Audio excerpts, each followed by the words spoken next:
కూడి వచ్చిన ప్రియ సహోదరులందరికీ కూడా, యేసయ్య ప్రార్థన సహవాస బిడ్డలందరికీ కూడా శుభమైన వందనాలు. మంచిది. రెండవ వారంలోనికి, పునరుద్ధాన సన్నిధిలోనికి మనం చేరి ఉన్నాం. దేవుని మహాకృపను బట్టి, మహా కనికరాన్ని బట్టి ఇలాగా పరిశుద్ధమైన సన్నిధిలో స్తుతించుకోవడానికి, ఆరాధించుకోవడానికి ప్రభు మనకి కలగజేసిన గొప్ప అదృష్టముగా భావించి మరిలాగా ప్రభుని ఆరాధించుట, స్తుతించుట దేవుడిచ్చునంటే గొప్ప మేలు. దేవునికి స్తోత్రం. హల్లెలూయా. ఈ మేలాశీర్వాదాన్ని పొందటానికి దేవుడు మనకిచ్చిన గొప్ప భాగ్యం. మరి దేవుణ్ణి ఎంతగా స్తుతిస్తామో అంతగా మనము దీవించబడతాం. మరి స్తుతించుటలో మనం ఆసక్తి ఉండాలంట. ఎలా ఉండాలి? ఆసక్తి చూపించిన వారిగా ఉండాలి. ఆసక్తి కలిగి ఉంటేనే మన మేలు మనం పొందగలుగుతాం. కానీ ఆసక్తి చూపించిన కొన్ని మార్లు మనకేమవుతా ఉంటాయంటే కొన్ని ప్రాబ్లమ్స్, కొన్ని ఇబ్బందులు ఎదురవుతూ ఉంటాయి. అలా ఎదురవుతున్నప్పటికీ కూడా మనం ఏం చేయాలంటే, ఎందుకు వచ్చిందా ఈ సమస్య అని బాధపడకూడదు. ఈ కష్టం ఎందుకు వచ్చిందని కాదు. మరి ఆ వచ్చిన ఆ సమస్య నుండి జయించటానికి దేవుని దగ్గర ఇంకా నువ్వు దగ్గరగా ఉంటావు. కొంతమంది ఏం చేస్తామంటే, మనం ఏదైనా ఇబ్బంది వచ్చినా, కొంత లోటు వచ్చినా, నేను బాగానే దేవుని సన్నిధికి వెళ్తున్నాను కదా, నేను బాగానే ప్రభువుని ఆరాధిస్తున్నాను కదా, ఎందుకు రావాలి నాకు శ్రమ, ఎందుకు రావాలి కష్టం, ఎందుకు రావాలి లోటని చాలా దీర్ఘంగా ఆలోచిస్తాం. కానీ ఆలోచించడానికి ఆలోచిస్తాం, కానీ ఇంకా బలహీనత కలిగినప్పుడు ప్రభు దగ్గరికి వెళ్దాము, ఇంకా ప్రభు దగ్గర వేడుకుందాం. ఏదన్నా మరి నేను ప్రభు దగ్గర అనుకూలంగా నేను నడవలేదేమో, ఏసైకి ఏదన్నా నేను తలంపులు తెచ్చానము అని ఇంకా దగ్గర అయ్యేటట్టు మనం ప్రయత్నము చేయాలి. అలా ప్రయత్నము చేసి ప్రభుకు దగ్గరగా ఉంటే మనము మేలాశీర్వాదాన్ని పొందుతాం. దేవునికి స్తోత్రం. హల్లెలూయా, హల్లెలూయా. మనందరికీ మరొకసారి శుభమైన వందనాలు. మరి ఈ రీతిగా ఈ ఉదయకాలము మంచి సమయానికి, వాక్య సమయానికి మనం వచ్చాం. మరి ప్రభు యొక్క సన్నిధిలో దేవుని యొక్క పట్ల భయభక్తులు కలిగి, భక్తి కలిగి, పాడైపోయినంటి స్థలములు, పాడైపోయినంటి సమాజ మందిరమును బాగు చేసి పరిశుద్ధపరచునంటి ఒక రాజు ఉన్నాడు. అతని పేరు హిజ్కియా. అతడు సమాజాన్ని బాగు చేశాడు. సమాజంలో ఉన్న చెడునంతా కూడా పరిశుద్ధపరచడానికి ప్రయత్నములు చేసిన వ్యక్తి.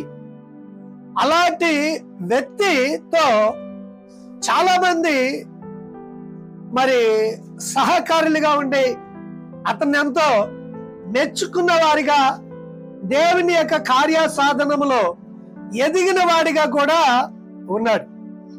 మరి దేవుని పనిలో అతను ఎంతగానో శ్రద్ధ చూపించాడు. అంటే శ్రద్ధ మనం ఎప్పుడు చూపిస్తామంటే, మనకి అన్ని మేలవుతున్నప్పుడు శ్రద్ధ ఉంటుంది, అంతే కదా. ప్రార్థన చేస్తున్నప్పుడు ప్రార్థనకి వెంటనే జవాబు వచ్చింది అనుకో, యేసయ్య చేస్తున్నాడు కాబట్టి ఆసక్తి మనకి శ్రద్ధ కలిగింది. మరి ఈ శ్రద్ధ ఎవరి పట్ల చూపించాడంటే దేవుని పట్ల. అంటే అనేకులు స్తుతించుకోవడానికి పాడైన మందిరమును కూడా బాగు చేసి పరిశుద్ధపరిచి సమాజంలో అనేకమైన వారిని యాజకులుగా నిర్మించి, మరి లేవీలేమి పరిచారికులను అందరినీ కూడా ప్రభు సన్నిధిలో సిద్ధపరిచినటువంటి వ్యక్తి హిజ్కియా. అలాంటి హిజ్కియాకు ఒక వర్తమానం పంపబడిందట. ఎవరి ద్వారా? ప్రవక్త అయిన యెషయా ద్వారా. వర్తమానము పంపబడటము, మనము ఏదైనా ఒక వర్తమానం మనకు వచ్చిందనుకో, రేడిగా ఏదన్నా గొప్పవా మంచి వార్త వస్తే హ్యాపీనెస్ అవుతాం. కదా, చాలా హ్యాపీనెస్ అవుతాం.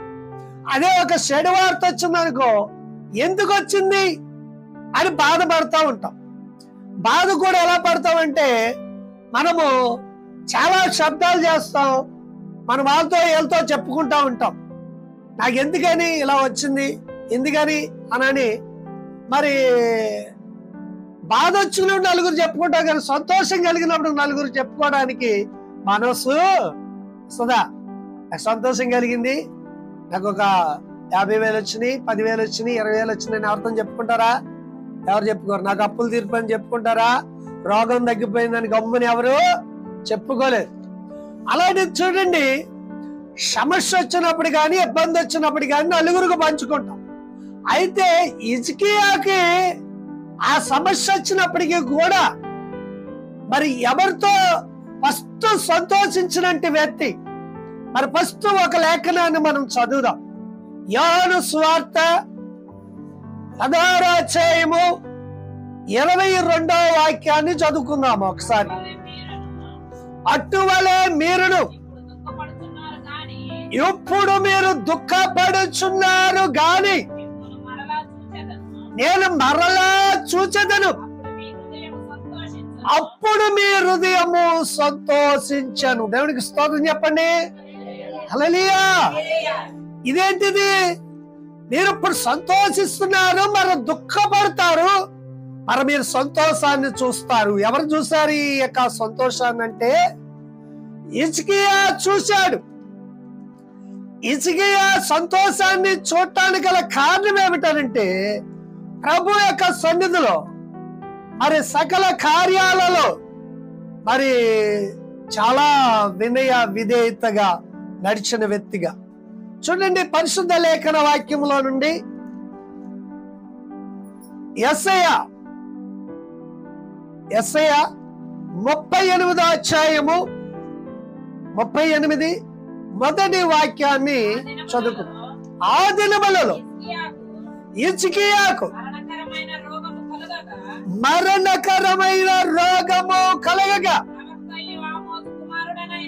ఆమోసు కుమారుడైన యెషయా అతని వద్దకు వచ్చి, నీవు మరణమవుచున్నావు, నువ్వు బ్రతకము కనుక నీవు నీ ఇల్లు చక్కబెట్టుకొనమని యెహోవా సెలవిచ్చుచున్నాడు. దేవునికి స్తోత్రం. ఎవరు హిజ్కియా? సమాజమును, సమాజ మందిరమును బాగు చేసినట్టు వ్యక్తి, పరిశుద్ధమైన కార్యాలలో ముందుకున్నట్టు వ్యక్తి. అలాంటి వ్యక్తి దగ్గరికి ఒక వార్త పంపబడింది. ఏ వార్త? మా శుభవార్తది, మా మంచి వార్తనా? ఏ వార్తది? మరణం అంటే ఏంటి? మరలా వచ్చేదా? మరలా ఏమో చెప్పి వెళ్తుంది, అది చెప్పి రాదు, మళ్ళీ వెళ్ళేది మళ్ళా రావటం కష్టం. ఈ రేడిగా చూడండి, ఎవరికైనా బలహీనతలుగా ఉన్నప్పుడు, వాళ్ళ ఆరోగ్య పరిస్థితులు బాగోలేనప్పుడు, చివరి గడియలు ఉన్నప్పుడు వాళ్ళకి ఏం చెబుతారంటే, డైరెక్టర్ పేషెంట్ కి చెప్పరు, డాక్టర్లు ఎవరు చెబుతారు? ఎవరో ఒక వ్యక్తికి చెబుతారు కదా.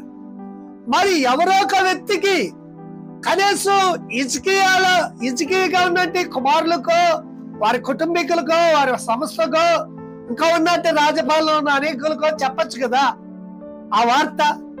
నేరుగా ఎక్కడికి వెళ్ళింది ఈ వార్త? హిజ్కియా దగ్గరికి వెళ్ళిందట. హిజ్కియా దగ్గరికి వెళ్ళినప్పుడు హిజ్కియాకి నేరుగా అంటున్నాడు, యెహోవా సెలవిచ్చాడు అబ్బాయి. ఎందుకని? నీకు కలిగిన బలహీనతను బట్టి, నీకొచ్చిన ఈ రోగమును బట్టి ఇక బ్రతకవు అని రేడిగా వస్తే, అప్పుడు హిజ్కియా ఏం చేయాలి? అప్పుడు అయ్యో అవునా అవునా, ఇల్లు చక్క పెట్టుకోమన్నాడు. ఇల్లు చక్క పెట్టుకోమన్నాడు. ఏంటంటే నువ్వు చేయవలసింది, నువ్వు అప్పగించవలసిన కార్యాలని అప్పగించేసేయి. ఇక నువ్వు ఏమవుతున్నావు అంటే మరణము కాబోతున్నావు అనే వార్త వెళ్ళుచున్నది. సరే, కొన్ని వచనాలు మనం చదువుకుందామమ్మా. మనము ఈ భాగాన్ని నేర్చుకోవడానికి న్యాయాధిపతులు చూడండి 6వ అధ్యాయము 17వ వాక్యాన్ని చదువుదాం. న్యాయాధిపతులు 6వ అధ్యాయము 17వ వాక్యం చదువు. అందుకతడు నా ఎడల నీకు కటాక్షము కలిగిన ఎడల నాతో మాట్లాడుచున్నవాడవు నీవేనని నేను తెలుసుకున్నట్లు నాకొక సూచన కనపరచుము అని నేను నీ యొద్దకు వచ్చి నా అర్పణలను బయటకు తెచ్చి ఎక్కడ నుండి నేను వెళ్ళకమే అని సంసోను వేడుకున్నాడు. దేవునికి స్తోత్ర. దేవుని సన్నిధిలో చూడండి, అతనికి కలిగినంటే శ్రమ. ఫిలిష్తీయులను చుట్టుముట్టారు. అతడు చేయించవలసిన జయకరమైన కార్యానికి అతనికి ఒక మార్గము చూపించబడి ఉన్నది. అందుకే చూడండి, దావీదు కీర్తన 27:13 కూడా చదువుతాం. 27:13 చదవండి. సజీవుల దేశమున యెహోవా దయను పొందుదునని నమ్మకము నాకు లేని ఎడల నేనేమి అవుదును? యెహోవా కొరకు నేను కనిపెట్టుకొని ఉండమా. దేవునికి స్తోత్రం. చూసారా, ఇప్పుడు మార్గం ఎవరు? వాళ్ళకి చెప్పుకుంటే ఎవరైనా ఆరుతారా, తీరుతారా? ఇప్పుడు ఏం చేశాడు తెలిసి హిజ్కియా? వెంటనే వార్త రాగానే ఏం చేశాడు చూడండి, అతడు గోడ తట్టు తిరిగాడంట. ఎవరి గోడ తట్టు? అతని ముఖము గోడ తట్టు తిప్పుకుని యథార్థ హృదయుడనై నిత్యము నీ సన్నిధిని నేనెట్లు నడుచుకుందునా? నీ దృష్టికి నేను అనుకూలముగా సమస్తమును ఎట్లు జరిగించుదునా? కృపతో నన్ను జ్ఞాపకమును చేసుకునమని హిజ్కియా కన్నీళ్లు విడిచాను. కనుక దేవుడికి స్తోత్రం చేద్దాం. హల్లెలూయా చెప్పండి అందరూ. హల్లెలూయా, హల్లెలూయా. చూడండి, హిజ్కియా కన్నీళ్లు విడిచాడు. హిజ్కియాకి ఏమన్నా ఆ కన్నీళ్లు విడిచే అంటే శ్రమ ఏం కలిగింది? మరణము అనగానే ఏం కలిగిందండి? భయం కదా, భయం కలిగింది. ఆ మరణం అనగానే భయం ఎందుకు కలిగిందంటే, హిజ్కియా యథార్థవంతుడిగా ఉన్నాడు, పరిశుద్ధతగా ఉన్నాడు, పరిశుద్ధ కార్యాలు చేయటంలో మరి యూదులకిని ఇశ్రాయేలీయులకిని మంచి మార్గదర్శిగా ఉన్నాడు, మంచిగానే నడుచుకుంటున్నాడు, ఎవరికి అపకీర్తి తేవట్లేదు. అలాంటి మంచిగా నడుచుకుంటున్న వ్యక్తికే ఏం కలిగింది? వార్త, అపశుభమైన వార్త వచ్చినప్పుడు. ఏమండి, అపశుభమైన వార్త ఎందుకు వచ్చిందని ఆ ప్రవక్త దగ్గర మారు కూడా మాట్లాడా. ఎందుకు వచ్చిందయ్యా? సరిగా చూడు, సరిగా ప్రవచించు, సరిగా చూడు సరిగా చూడయ్యా అంటారు. నన్ను కూడా ఒక ఆయన వచ్చి అడిగాడు, ఏమండి ప్రార్థన చేయండి నా కోసం, ఏం చదువుతున్నాడు దేవుడు నాకు చెప్పండి. అంటే లోకానుసారంగా ఉంటావు. నీ ప్రవర్తనేమో దేవునికి భయపడదు, భక్తి జీవితం ఉండదు, ప్రభుని స్తుతించాలనే మనసు ఉండదు, దేవునికి లోబడాలనే మనసు ఉండదు. కానీ నీ గురించి మేమేదో చేయాలి. అయ్యా మాకు పనికి వెళ్తున్నాం కానీ మా కొరకు ప్రార్థన చేయి, ఇవాళ సెలవే లేదు, ప్రార్థన చేయండి నా కొరకు. ఈ సెలవే లేదన్నమాట. ఒక్కసారిగా నీ శరీరం బాగోపోతే ఒక్కరోజు కాకపోయినా ఇంకో 2 రోజులైనా సెలవా తీసుకోవాల్సిందే కదా. డాక్టర్ గారు అంటాడు, నువ్వు పనికి వెళ్తానికి లేదమ్మా, రెస్ట్ తీసుకో 2 రోజులు అన్నప్పుడు ఏం చేస్తావు? ముందు గొయ్య వెనక గొయ్య అన్నట్టుగా మనం ఖచ్చితంగా సెలవు తీసుకుని ఉంటాం, అంతేనా? చక్కగా దేవుడు చెబుతాడు, అమ్మా 6 రోజులు కష్టపడి 7వ రోజు దేవుని సన్నిధికి వచ్చి స్తుతించండి అమ్మా, ఆరాధించండి అమ్మా అని ప్రభువు చెబుతుంటే ఆ మాట మనం ఎంత మాత్రం లెక్క చెయ్యం. అంటే ఇదెవరికిది? వినలేని బిడ్డలకి. అంటే హిజ్కియా వినని వాడి కాదు, హిజ్కియా భక్తి చేయని వాడి కాదు, ప్రార్థన చేయని వాడి కాదు, ఎంతగా ప్రార్థన చేస్తే ఏమండి ఆయన గోడ తట్టు తిరిగి, మందిరానికి ఏమైనా వెళ్ళినట్టుంది అక్కడ? మందిరానికి ఏమైనా వెళ్ళడా? లేకపోతే ఎవరికైనా చెప్పుకున్నట్టు ఏమైనా ఉందా? ఎవరికి చెప్పల. ఎవరి వైపు చూశాడు? ప్రభు వైపు చూశాడు. ఉన్న పాటున, నువ్వు ఉన్న పాటున ఎక్కడైనా సరే, ఏ దిక్కునైనా సరే, ఏ స్థలములో ఉన్నా సరే, పని స్థలములోనే కాదు, వ్యాపార స్థలములో కాదు, నీ ప్రయాణ స్థలములోనే కాదు, స్టడీ స్థలములోనే కాదు, ప్రభువా అనగా ఆయన నీకు తోడుగా ఉంటాడు. స్తోత్రం. ఆయన సహాయకుడిగా ఉన్నాడు. ఎందుకని? ఇంతగా అనేక సమాజాన్ని సంతోషపరచనంటి వాడు. ఎలా సంతోషపరిచాడంటారు? చక్కని మాట కనబడుతుంది చూడండి. హిజ్కియా చేసిన కార్యాలు మనకి బైబిల్ గ్రంథంలో కనబడుతుంది. జనులందరూ సంతోషించారంట. సంతోషించి హిజ్కియాను కూడా దేవుని మందిరం రమ్మని సంతోషించినట్టుగా మరి ఆ లేఖనం మనం చూస్తే చక్కగా ఉంటుంది. కీర్తనలు 122 అధ్యాయంలో ఉన్నది. యెహోవా మందిరమునికి వెళదామని జనులు నాతో అనినప్పుడు నేను సంతోషించదని. హల్లెలూయా. చూసారండి, యెహోవా మందిరమునికి వెళదామన్నప్పుడు ఎలా ఉందంట? మనసు సంతోషంగా ఉందంట. అలా సంతోషకరంగా ఉన్న వ్యక్తి, ప్రభువుని నామాన్ని మహిమపరుస్తున్న వ్యక్తికి ఒక్కసారిగా ఏం కలిగింది? దుఃఖము. సంతోషము కాస్త ఏమైంది? దుఃఖము. దుఃఖము వచ్చిందంటే, నీలో కన్నీళ్లు కార్చావంటే నీ శ్రమంతా తీరిపోవటానికి. దేవుని స్తోత్రం. చాలా వరకు చూడండి, అనరాని మాట అన్నా, మనసు కొంచెం కుదిరలేకపోయినా 2 తలుపుల నిండా వాటర్ వచ్చింది. ఏ 2 తలుపులు చెప్పండి? ఏ 2 తలుపులు? కళ్ళ లంపట, కళ్ళు నిండా నీళ్ళు నింపుకుంటాం. కళ్ళ నిండా నీళ్ళు నింపుకుంటాం. ఎందుకు అన్నారు నాతో? ఎందుకన్నది ఆమె? ఎందుకన్నాడు నా ఆయన? ఎందుకన్నారు నా బిడ్డలు? ఎందుకన్నాడు మా డాడీ అనే ఆలోచన మనకుంటే కళ్ళ నిండా నీళ్లు వచ్చేదానికి అర్థం కూడా ఉంటుంది. స్తోత్రం. అసలుకి కన్నీళ్లు కార్చామంటే ప్రయోజనం ఉండాలి. ఇక్కడ కన్నీళ్లు కార్చినందుకు ప్రభు ఏం చేస్తున్నాడు? హిజ్కియా కన్నీళ్లు విడిచను. తర్వాత మార్చదు. యెహోవాను ప్రార్థించగా యెహోవాకు యెషయాకు ప్రత్యక్షమై ఇలాగూ సెలవిచ్చాను, నువ్వు తిరిగి హిజ్కియా యొద్దకు పోయి అతడితో ఇట్లనము, నీ పితరుడైన దావీదునకు దేవుడైన యెహోవా నీకు సెలవిచ్చినది ఏమనగా, నీవు కన్నీళ్లు విడుచుట నేను చూచితిని, నీ ప్రార్థన అంగీకరించినాను, ఇంకాను 15 సంవత్సరములు నీకు ఆయుష్ను పొడిగిస్తున్నానని చెప్పాను. చప్పట్లు కొట్టండి, గట్టిగా గట్టిగా కొట్టండి, గట్టిగా గట్టిగా గట్టిగా. హల్లెలూయా. ఇది ఎవరిచ్చిన వాక్కు? ఎవరిచ్చింది? మరి ముందుకేంటి కానీ ఇల్లు చక్కబెట్టుకోమన్నాడు అంటే, ఇతడు గర్విస్తాడా? భక్తి చూపిస్తాడా? భక్తి పద్ధతిగా నడుచుకుంటాడా?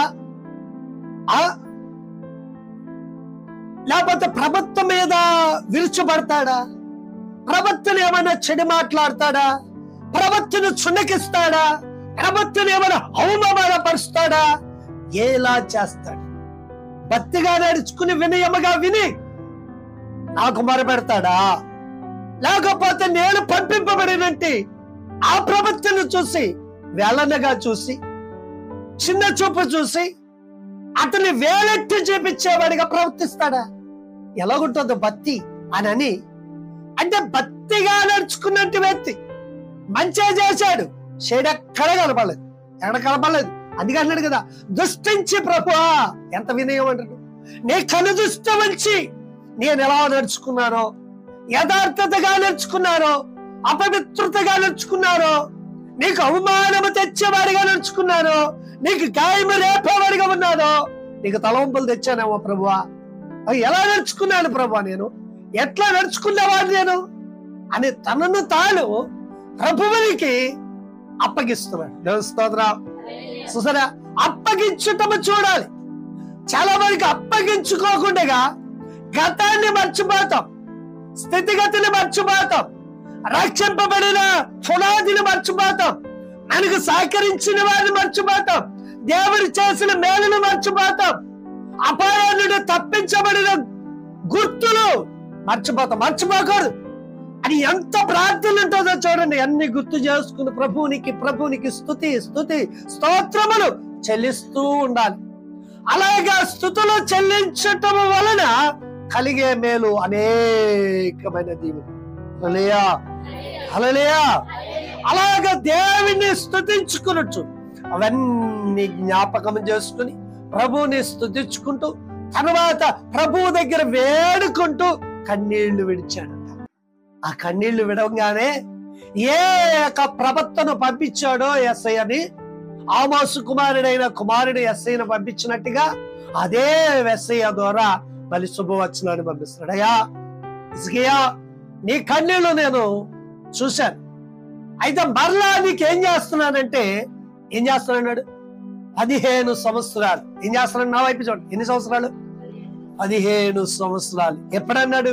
ఇప్పుడే నీ ఇల్లు చక్కదిద్దుకోమని వార్త వస్తే మరలా ఏం చేశాడు? 15 సంవత్సరాలు నీకు ఆయుష్ను పొడిగిస్తున్నాడు. దేవుడిచ్చే ఆయుష్, దేవుడిస్తున్న బలం, దేవుడిస్తున్న ఆరోగ్యం ప్రభువే ఇస్తూ ఉన్నాడు.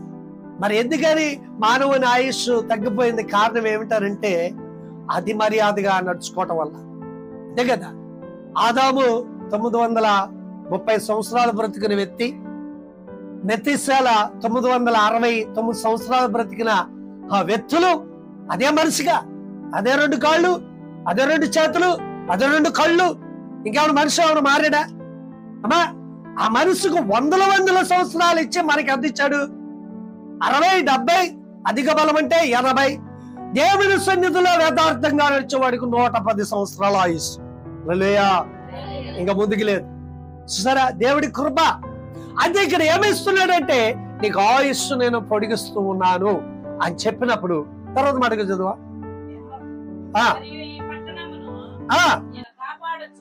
ఏ పట్టణమును నేను కాపాడొచ్చు, నిన్నును ఈ పట్టణమును అసూరు రాజు చేతిలో పడకుండగా విడిపించదను. యెహోవా తను పలికిన మాట నెరవేర్చుటకు యెహోవా వలన కలిగిన సూచన ఆహాజు సూర్యుని కాంతి చేత ఎక్క చేసేదను. మెట్లలో 10 మెట్లు మరలా ఎక్కాను. హిజ్కియా తర్వాత రచించినది పాతాళ ద్వారమును పోవలసి వచ్చెను. యెహోవాను సజీవుల దేశమున యెహోవాను చూడకపోవదును, కానకపోవదునని అనుకుంటేని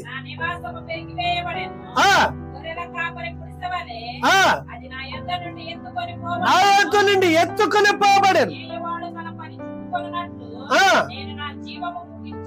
నా జీవమును ముగించి ఉన్నాను.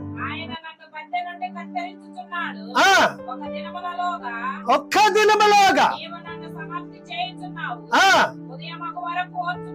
ఉదయమగు వరకు నేను ఓర్చుకుంటుని.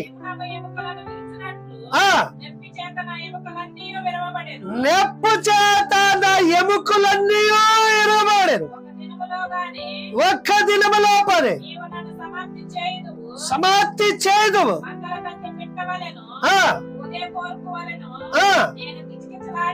కిచకిచలాడితిని, మూలిగితిని. ఉన్నత స్థలము చుట్టూ చూచి క్షీణించాను. నాకు శ్రమ కలిగను. యెహోవా ఊటబడి ఉందును, నేనేమందును. 18వ వచనం చదవమా. యెహోవా నన్ను రక్షించువాడు, మన జీవిత దినములన్నీ యెహోవా మందిరములో వాయుద్ధము. యెషయా ముద్ద తీసుకుని పండుకు ముట్టవలను, అతడు బాగుపడినని చెప్పాను. మరియు హిజ్కియా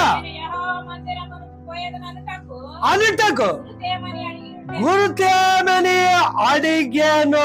హల్లెలూయా. చూసారండి, గుర్తేమని అడిగినప్పుడు యెషయాతో అంజూరపు పండు ముద్ద తీసుకొచ్చి అతనికి ఎక్కడైతే మరణకరమైన వ్యాధి వచ్చిందో అక్కడ పెట్టగానే యెహోవా మందిరమునికి వెళ్ళి, అయ్యా సజీవులు సజీవుల్లోనే నేను స్తుతిస్తారు కదా. ఎంతగా బాధ కలిగి ఎముకలన్నీ కదిలేట కదా. కొంచెం భయం కలిగినప్పుడు ఏం చేస్తాం? చీకట్లో వెళ్ళినప్పుడు అమ్మా ఏం చేస్తుంది? ఒళ్ళంతా కదులుతుంది కదా. ఒక ఊరి కోరికే భయపడిపోతుంది. ఆ భయములో కూడా వణుకొచ్చేది. ఆ వణుకులో కూడా దేవుడిస్తున్నది ధైర్యం. స్తోత్రం. అందుకే యోబు 7వ అధ్యాయము 6వ వాక్యం చదవండి. ఒక వాక్యం యోబు 7:6. 7:6 యోబు.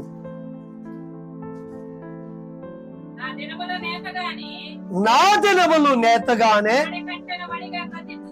గతించుచున్నవి, నిరీక్షణ లేక క్షయం మీద ఉన్నట్టు బుడగలాంటిది. ఏమని? చాలా ప్రాబ్లమ్స్ ఉంది, నీకు చాలా ఇబ్బంది ఉందని ఒక మాట చెప్పారనుకో, ఎవరికైనా మన మాటతో చెప్తున్నప్పుడు మనం ఏం చేయాలి? దానికోసం విచారణ చేయటం కాదు, అక్కడ ప్రభు పాదాల దగ్గర నేర్చుకో. మరి దైవ సేవకులుగా ఒక మాట చెబుతారు, అమ్మా మరి ఏంటది? ఎన్ని సంవత్సరాలు చూసిన వాయిదాలు వేస్తావు? ప్రభు సన్నిధిలో ఎదుగు రా, దేవుని సన్నిధికి రా. రక్షణ వాయిదాలు వేస్తావు, ప్రార్థన వాయిదాలు వేస్తావు. వాయిదాలు ఎక్కువ ఉన్నపాటి నా దేవుడు నన్ను ఎందుకు పంపించాడో నీ మేలుకోరే కదా, నువ్వు మంచి మేలుకోరే కదా, నువ్వు చక్కగా పరిశుద్ధంగా నడవాలనే కదా, ప్రభు నామాన్ని మహిమపరచాలనే కదా. అంతేగాని నిన్నేదో అదో లోకానికి పంపించాలని మాత్రం కాదు. నీకు మేలు చేయాలనే ఉద్దేశంతోటే ప్రభు నన్ను పంపించాడమ్మా, రా ప్రభు సన్నిధికి రా అని చెప్పినప్పుడు ఆ మాటను మనం ఏం చేస్తామంటే, ఆ మాస్టర్ గారు అలాగే చెప్తాడు. ఏమండి మాస్టర్ గారు అలాగే చెప్తాడు. ఇక్కడ ఇంకో మాట కూడా ఉంటది, ఆ 2 లేఖనాలు చదువుకుందాం. ఎజ్రా అమ్మా, ఎజ్రా 4వ అధ్యాయము 2వ వాక్యం చదవండి. నెహెమయా 13-14 కూడా చదువుదాం. ఎజ్రా చూడండి, ఎజ్రా 4:2 వాక్యం కూడా చదువు ఒకసారి. అక్కడేం చెప్తున్నాడు వాక్యం ఉందా? జెరుబ్బాబెలు యొద్దకును ప్రధానుల యొద్దకు వచ్చి మీరు ఆశ్రయించినట్టు మేమును మీ దేవునిని ఆశ్రయించిన వారము ఇచ్చడికి అసూరు రాజైన కాలము మొదలుకొని యెహోవాకు బలులు అర్పించుటకు మేమును మీతో కలిసి కట్టెదమని. చూసారు, కలిసి అంటే ఎవరు కావాలి కాదన్నారా? అంటే చూడండి, ఒకరు కలుపుకొని ప్రభుని ఎలా స్తుతిస్తున్నారు. ఒకరు కలుసుకుని మేమను అంటే మేమే అనే మాట ఉంటది, కానీ మేమను అనే మాట రాదు. ఎక్కడొస్తలేదు, ఇక్కడ మన సమాజంలో రావట్లేదు. అమ్మా ఏం ఖాళీగా ఉంటావే? ఖాళీగా ఉన్నావేంటి? అసలు ఖాళీగా ఎందుకున్నా నువ్వు? ఏముంటావులేరా, రా రా వెళ్ళవురా దేవుని సార్, నువ్వు వరకే కూర్చుంది అందుకని రా అని చెప్పటం, అది కలిసి ప్రభుని స్తుతించటం. హల్లెలూయా, హల్లెలూయా. ఇలా కలిసి స్తుతించే భాగ్యాన్ని ప్రభు కలిగజేసినప్పుడు స్తుతించాలి. ఒకవేళ చూడండి, మనం ఏం చేస్తాం? ఆ బలహీనత అనే స్థితిగతే కాదు. ఎవరైనా బంధువులు వచ్చారనుకో, ఆ బంధువులు వచ్చినప్పుడు మనం ఏం చేస్తామంటే ఆ రోజు ప్రార్థనకి ఏమైంది? ఆపేనా? ఆబ్సెంట్ పడిపోద్ది. ఎందుకని? బంధువులు వచ్చారు కదా. బంధువులు వచ్చినప్పుడు ఏం చేస్తా? ప్రార్థన అనే దానికి ఆబ్సెంట్ పడిపోద్ది. ఇదివరకు వెనకటి వాళ్ళు మనం ఏం చేసేవాళ్ళు పాత రోజుల్లో? అమ్మా, వెనకటి వాళ్ళు ఏం చేసేవాళ్ళు? ఇదివరకు బంధువులు వస్తే ఏం చేసేవాళ్ళు? మగవాళ్ళు అనుకో, అన్నలు అక్కలు అనుకో, అన్నయ్యలు అనుకో, వాళ్ళు ఏం చేసేవారు? వాళ్ళకి అలవాటు అనుకో, బంధువులు వచ్చారు కాబట్టి వాడి అలవాటు డైలీ వేసి సొక్కేసి అలవాటు కదా, వాడు తీసుకెళ్లి అలవాటు ప్రకారంగా వాడికి నాకు ఇచ్చారు.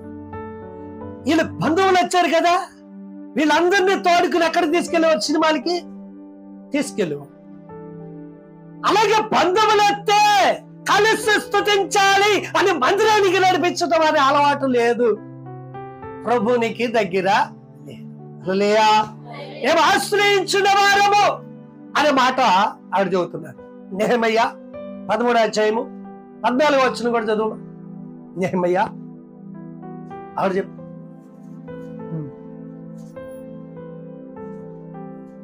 నెహెమయ్య 13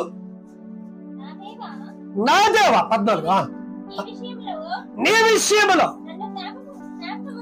నన్ను జ్ఞాపకమును ఉంచుకుని నా దేవుని మందిరమునకును ఆచారముల జరుపువాడుకును నీవు చేసిన ఉపకారములలో మరవక ఉండుము.